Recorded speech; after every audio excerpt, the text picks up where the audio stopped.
Hola, buenos días. Esperaba tenerlos hoy en persona. Me hubiese gustado mucho poder dialogar con ustedes y contarles un poco lo que es el microcuento. Eso también con la intención no solamente de que ustedes escriban, porque para saber escribir hay que practicar la escritura. Hay que leer mucho y también hay que escribir mucho. Eso es como cuando uno aprende a andar en bicicleta, por ejemplo. Uno solamente puede andar en bicicleta si uno practica mucho andar en bicicleta. Pues lo mismo es con la escritura. Hoy vamos a hacer un micro taller de microcuentos. En muy poco tiempo les voy a contar qué es el microcuento, les voy a poner algunos ejemplos con la idea de que ustedes hagan algunos cuentos y los manden, si les gusta, a Santiago en 100 palabras, que es un concurso muy bonito que hay acá en Chile y creo que es una buena oportunidad de mostrar la creatividad. Les comparto la pantalla de este taller. Microcuentos, les puse como nombre o como subtítulo historias que se comen de un bocado. ¿Por qué? Porque los microcuentos uno los lee muy rápido, en cuestión de minutos, incluso algunos ni siquiera llegan a un minuto la lectura. En muy poco tiempo hay una historia que tiene un inicio, un desarrollo y un final, que muchas veces es el lector el que lo tiene que continuar, ya lo vamos a ver. Una investigadora literaria llamada Violeta Rojo dice que los microcuentos, minicuentos, también se puede llamar microrelatos o cuentos breves, es una narración sumamente breve. No ocupa más de unas 15, 20 líneas, el máximo, así como una página impresa máximo, de carácter ficcional, en la que personajes y el desarrollo están condensados en su mínima expresión y narrados así de una manera rigurosa y económica en sus medios. Es decir, tú no puedes extenderte mucho, entonces no puedes hablar de todo, tienes que concretar muy exactamente lo que vas a contar, muy preciso. Y muchas veces por ello, por el poco tiempo que tenemos, el poco espacio que tenemos para escribir, pues lo que escribimos es sugerido, es elíptico, el lector tiene que interpretarlo muchas veces. El minicuento posee carácter proteico, eso lo vamos a ver después, pero se los adelanto, es que puede tener distintas formas. Un microcuento puede ser narrativo, pero también puede haber un microcuento que parece en una publicidad, o que parecen una definición de diccionario, o que parecen un ensayo, o que parecen un poema. Por eso es que se llama que tiene carácter proteico. Y muchas veces incluso se parecen a formas ya que ya no se usan de la literatura, como el mito, por ejemplo, como la fábula. El microcuento juega con todo eso.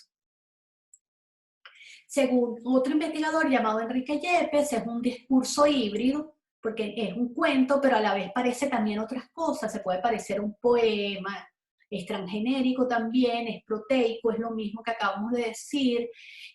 Puede incorporar en sus narraciones muchas cosas de nuestra sociedad posmoderna. Entonces toma lo antiguo y lo transforma, toma muchos relatos antiguos, como los mitos, por ejemplo, griegos, y los retransforma, o ocupa también cuestiones que tienen que ver con nuestra vida moderna. Eh, y bueno, puede utilizar algunas modalidades de la cultura popular, hay microcuentos que parecen chistes, o que parecen refranes, o que parecen grafitis. Muchas veces los grafitis que vemos en la pared son microcuentos porque nos cuentan una historia muy breve.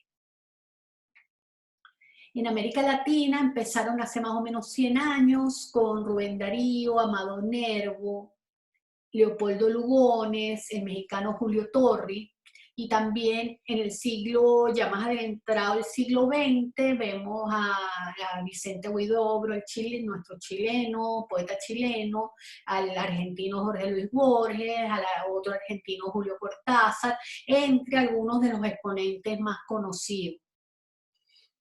Uno de los principales narradores que hacen microcuentos es un guatemalteco llamado Augusto Monterroso. Él tiene el microcuento más famoso de todos. Probablemente lo han leído alguna vez o se lo contaron en el colegio, que es este que dice así: cuando despertó, el dinosaurio todavía estaba allí. Fíjense que en una línea solamente tenemos una historia completa. ¿Por qué? Y que puede tener muchas interpretaciones. ¿Por qué? Porque así sí. ¿Quién despertó primero? Esa podría ser la primera pregunta. ¿Una persona despertó y encontró el dinosaurio al lado de ella? ¿Quiere decir que estaba antes ese dinosaurio? ¿O quien despertó fue el propio dinosaurio y todavía se encontraba en el lugar donde había despertado? O muchas veces hay interpretaciones que dicen que el dinosaurio no es un dinosaurio tal, sino es, por ejemplo, la dictadura. Entonces se le da una interpretación política a este mismo microcuento. Entonces fíjense todo lo que puede decir esto, que parece solamente una oración, pero es una oración que tiene un componente tan potente para el lector que permite que el lector reinterprete y complete la historia. Algunas características del microcuento, que son muy breves, como les dije, no llegan a una página, pueden o no tener un argumento definido, y cuando no lo tienen, muchas veces el argumento lo tiene que completar el lector. Por eso a veces es difícil para algunas personas entender muchos microcuentos, porque requieren que el lector también tenga una experiencia lectora. La estructura proteica significa que pueden tomar de todas estas cuestiones que enumero, del ensayo, de la poesía, del cuento tradicional. Pueden parecer listas, algunas, fábulas, definiciones, recetas de cocina, reseñas falsas, como crónicas periodistas, noticias falsas,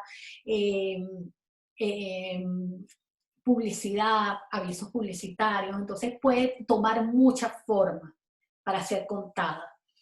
Tienen cuidado extremo con el lenguaje, como tenemos tan poco espacio para contar la historia, tan poquito, todo lo que está en ella, todo debe tener interés para esa historia. La historia no se puede perder, no puede divagar. Entonces están las palabras precisas para que esa historia se entienda y llegue al lector. Porque lo que busca siempre un microcuento es crear un efecto en el lector, que el lector lo lea y es como una puñalada. Tú sientes que pasa algo en ti, o te ríes, o te asombras, o te entristeces, o te quedas pensando, te dejas reflexionando el cuento, pero algo pasa en ti cada vez que lees un microcuento, y eso es la potencia que debe tener el microcuento para el lector. Bueno, se usan marcos de conocimiento. Eso significa que hay una intertextualidad. En muchos microcuentos se usan elementos de la cultura y acá se reinterpretan. Eso lo vamos a ver con los ejemplos, pero les pongo un ejemplo. Si yo les digo en un cuento Caperucita, y yo pongo una historia de la Caperucita en otro contexto que no tenga nada que ver con la historia que conocemos, ya solamente la palabra Caperucita ya nosotros nos remite a una historia. Entonces ya sabemos que es la niña que va a la casa de la abuela y se la come el lobo. Esa historia ya la sabemos. Entonces con eso un escritor puede reconstruir e inventar una historia distinta, sabiendo ya que el lector conoce esa historia previa. Muchos tienen carácter paródico, juegos ingeniosos del lenguaje. El microcuento juega con lo que se dice y se insinúan partes, es sugerente, no, no siempre lo dice todo. Nosotros tenemos entonces como lectores que completarlo, que comprenderlo y muchas veces casi que terminar la historia, como si nos obligara a nosotros a ser parte de ese cuento. El lector es parte activa, entonces va a depender mucho de su cultura, de su experiencia, de su intelecto. Aunque es breve, es una historia que tiene inicio, desarrollo y final, todo muy condensado, aunque a veces el final lo tengamos que completar nosotros los lectores. El lenguaje en algunos de ellos puede ser muy poético. El título de los microcuentos es muy relevante, es parte de la historia. Muchas veces la historia es como si fuera una respuesta al título, o el título una respuesta a la historia. Entonces muchas veces no lo entendemos el cuento si no entendemos su totalidad, el título más el texto. Es una nueva forma de entender la realidad, muchas veces son muy escépticos, se burlan de las historias ya conocidas, de los mitos griegos, por ejemplo, o de personajes, digamos, de la literatura importante, tipo Don Quijote, y son paródicos, tienen humor, deben atrapar al lector. Aquí dice, con la furia de un trueno y la energía de un rayo, de tener esa fuerza que hace que el lector termine de leerlo y se asombre. Por eso hay que huir de los lugares comunes, de las frases hechas, porque ahí vas a decepcionar al lector. Les voy a poner algunos ejemplos. Este primero, llamado El hombre invisible, dice así: aquel hombre era invisible, pero nadie se percató de ello. Es de Gabriel Jiménez Emán. Fíjense el juego y la ironía, que obviamente si es invisible nadie lo ve, pero es un juego de palabras y con el concepto juega. Fíjense que parece que fuese una publicidad, un aviso, zapatos de bebé, vendo zapatos de bebé sin usar. Es de un autor importante, Ernest Hemingway. Y fíjense qué frase tan sencilla, vendo zapatos de bebé sin usar, y qué potente es. Nosotros no podemos imaginar la historia detrás de esa frase, de esos zapatos de bebé sin usar. Entonces, eso es un microcuento, todo lo que es capaz de explotar en nosotros a partir de esa frase. ¿Se acuerdan el primer cuento que leímos al principio? Que era cuando despertó el dinosaurio, todavía estaba allí. Este es un cuento que juega con ese. Entonces, solamente lo pueden entender aquellas personas que leyeron ese cuento originalmente. La culta dama. Le pregunté a la culta dama si conocía el cuento de Augusto Monterroso titulado El dinosaurio. Ah, es una delicia, me respondió. Ya estoy leyéndolo. Fíjense cómo este cuento es una burla y en el título queda claro eso, porque la culta dama, que no es culta, porque ya no ha leído ese cuento y está haciendo creer que lo leyó. ¿Y por qué está haciéndolo creer? Porque un cuento que lees de una sola línea no puedes estar leyéndolo. O lo leíste o no lo leíste. Es imposible que digas, que hables de un continuo. Una novela uno puede decir, la estoy leyendo en este momento porque es muy larga, pero no un cuento de una línea.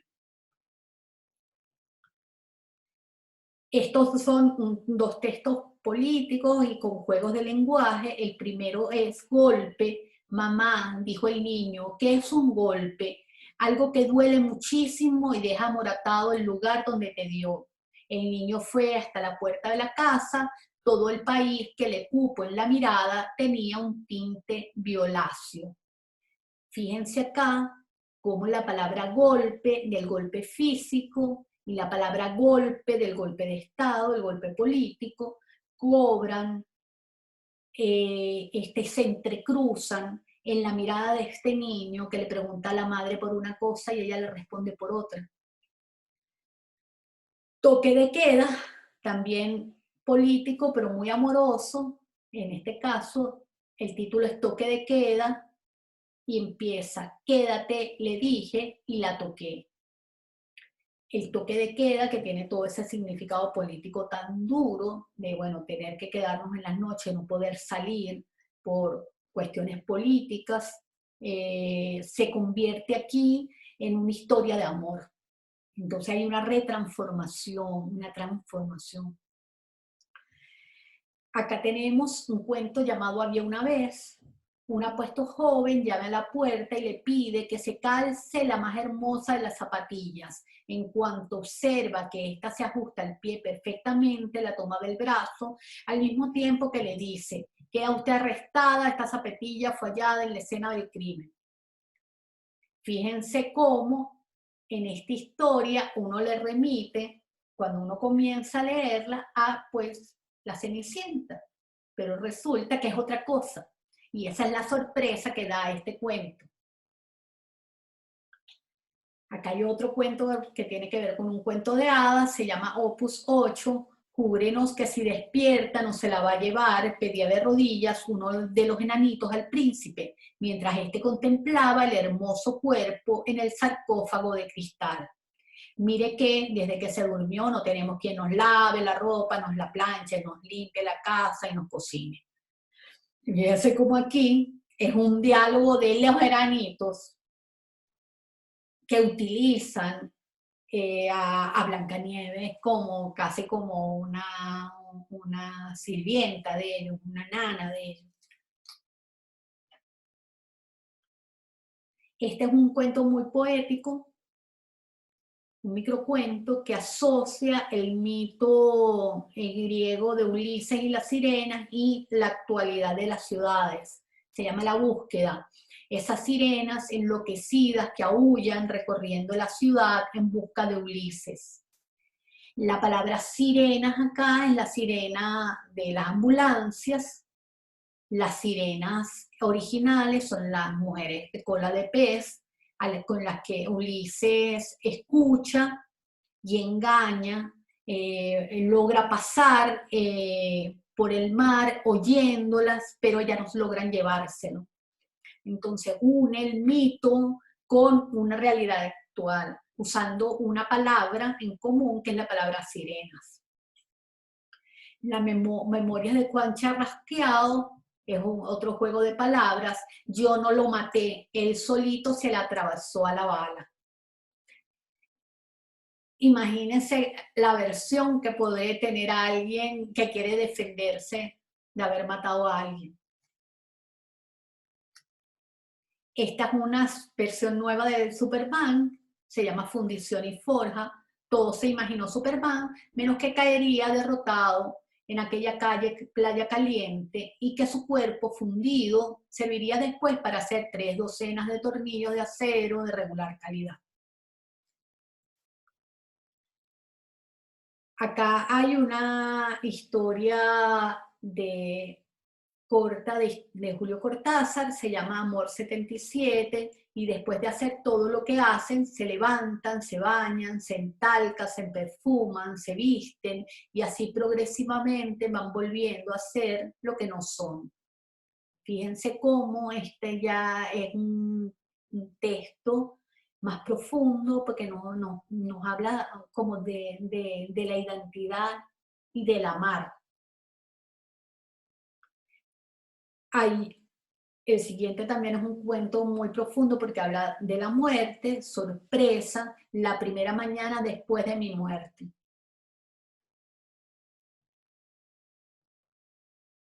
Acá hay un cuento, es un cuento viejo, debe ser de los años 50 o 60 del siglo pasado. Es un cuento, obviamente, como van a ver, que criticaría muchísimo el feminismo porque es bastante misógino. Pero se los pongo porque quiero que vean cómo el título es larguísimo y cómo el microcuento intenta hacer una definición de diccionario. Entonces el título es esto que está en mayúsculas. Si el diccionario manual e ilustrado de la lengua española de la Real Academia limpiara, fijara y diera esplendor a la mujer, tal como define al perro en la edición de Espasa Calpe de 1950, en la página 1173, mujer, F de femenino, mamífero omnívoro doméstico de tamaño, forma y piel muy diversos, según las razas, pero siempre con las mamas más pequeñas que las nalgas, las cuales suelen asentar la hembra para orinar.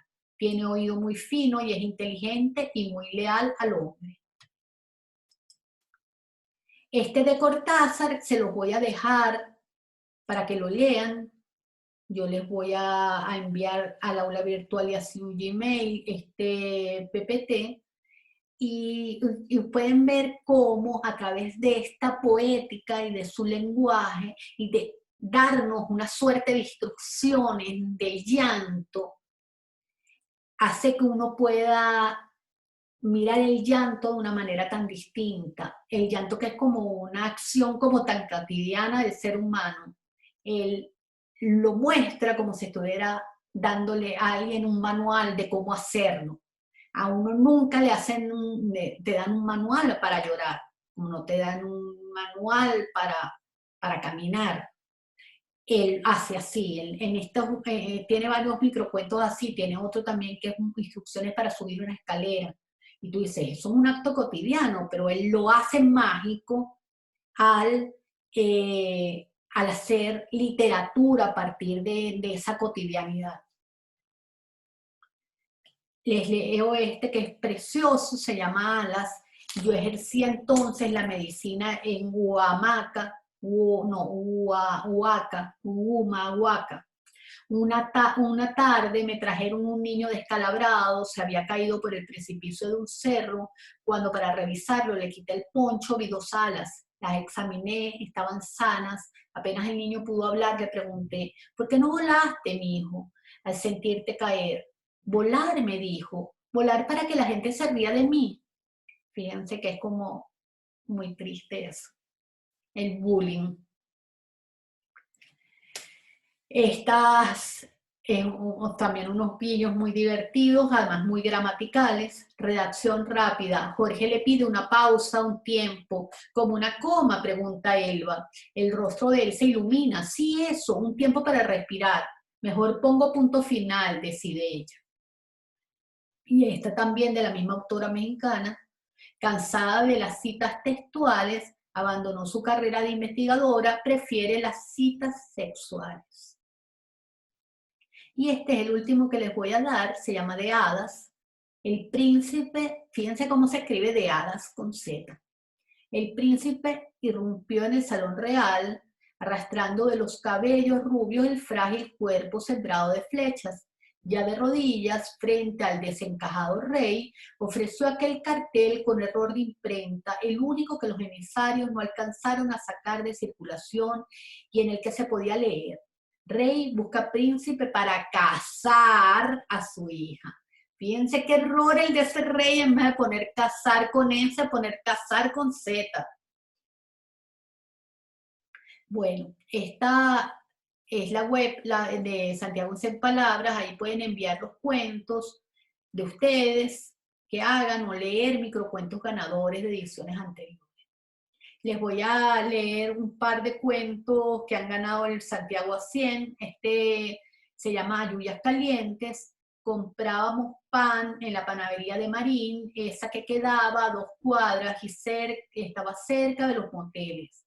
Esperábamos que salieran del horno y nos volvíamos caminando mientras pellizcábamos la misma yuya. Un poquito tú, un poquito yo. El amor quizás era eso, compartir a bocados mientras caminábamos sin saber muy bien a dónde ir. Fíjense qué sutileza tiene este microcuento de una historia de amor de dos jóvenes en un contexto sumamente como inocente, pero en ese espacio donde están además los moteles, donde el amor es de alguna manera mucho más físico y este es un amor más espiritual. Este segundo es la mujer triste. La mujer triste sale con collar de perlas y acidez en el estómago. La mujer triste amenaza con un salto al mapocho. La mujer triste entra a una peluquería y pide una manicure francesa. La mujer triste pasa el día siendo la mujer triste. La mujer triste recibe a su marido con una sonrisa de muñeca de plástico. La mujer triste se siente una muñeca de plástico. La mujer triste busca una aguja y la encuentra. La mujer triste se la entierra en su cuerpo para ver si revienta, para ver si sucede algo, como la sangre. Es un cuento evidentemente muy fuerte y muy triste y que deja una sensación de desolación. Este cuento es un cuento de una escritora chilena llamada Arely Uribe, también ganó el Santiago en 100 palabras, y es el último que les leo, Lionel. Lionel aprendió a nadar solo tirando el cuerpo a los ríos de la Araucanía. Estuvo internado en el liceo y se tituló de contador en un pueblo donde la única empresa era un supermercado chico. Migró a Santiago para entrar al ejército, al final se convirtió en guardia y trabaja de lunes a sábado en la farmacia de un mall, arriendo una pieza en un cité de Mapocho. Algunas noches fuma parado al borde del puente, tirando las colillas a la corriente del río. Fíjense que este cuento de este personaje que llega de la Araucanía a la ciudad, el hilo conductor es el tema del río. Fíjense cómo él era de alguna manera libre en sus ríos donde él nadaba y ahora en la ciudad lo único que puede hacer es tirar unas colillas al río. Finalmente yo les quería proponer un ejercicio para que ustedes intentaran hacer microcuentos y si quieren me los envían al email y yo se los comento. Me encantaría que lo hicieran, sería algo muy, muy interesante para ustedes y para mí. Un ejercicio desde lo fantástico. Piensen en este momento que tenemos como la casa y la casa pues es, es para muchos en un lugar de encierro desde hace varios días. Entonces quiero que contemos que cuenten una historia dentro de la casa, pero lo que quisiera es que no la contaran ustedes, sino que busquen algún objeto de su casa rapidito, así, algo, una cuchara, un tenedor, un lápiz, un cepillo de dientes, un jabón, un, un cenicero, un cuadro, un sacapuntas, un plato, lo que quieran. Piensen en ese objeto. Una vez que ya lo tengan decidido, espero que sea ya, les voy a pedir que lo saquen de su contexto habitual. Entonces, si ustedes, por ejemplo, cogieron un cepillo de dientes, ese cepillo de dientes no va a contar una historia desde el baño, que es donde él está generalmente, sino el cepillo de dientes nos va a contar una historia desde otro lugar de la casa. O el jabón del baño no está en el baño, sino está en la cocina. O la cuchara se fue a la bañera. Tratemos de jugar con alguno de estos objetos. Pueden contar esa historia como si el objeto hablara en primera persona o pueden ser ustedes contando la historia mirando al objeto o teniendo al objeto como su inspiración. Por ejemplo, imagínense una persona que están tratando de buscar el salero para echar la sal a la comida y no consiguen el salero y lo buscan en la cocina y no está, y lo buscan en el comedor y no está, y lo buscan en esta mañana desayunaron en la cama y tampoco lo consiguen en la cama, y resulta que el salero se ha ido al baño porque quiere convertirse en mar. Juntar la sal con el agua y convertirse en mar. Eso es una idea que les doy, pero pueden ustedes crear la que ustedes quieren. Esa podría ser una primera idea. Si no les gusta esa, también podemos pensar en algo en las calles. Imagínense un personaje histórico, fantástico, un personaje de televisión, un personaje de un libro, que camina o que le pasa algo, le sucede algo en las calles de Santiago. Preferiblemente en un sitio que ustedes conozcan poco. Imagínense, no sé, que pensamos que don Pedro de Valdivia llega un día a la estación, cambia, hace un viaje en el tiempo y llega a la estación de metro que tiene su nombre. O imagínense que Don Quijote de la Mancha está en Santiago de Chile. O que el Chavo del Ocho está en un barril en Santiago Centro. Entonces es eso, buscar personajes, sacarlos de un contexto y traerlos para otro, a ver qué pasa, a ver qué podemos contar de eso, en la experiencia de esos personajes. Bueno, les dejo esas ideas, espero que los inspiren y bueno, nos vemos cuando se retomen las clases. Y quisiera tener el gusto de conocerlos, sea de forma física o virtual. Un saludo. Chao.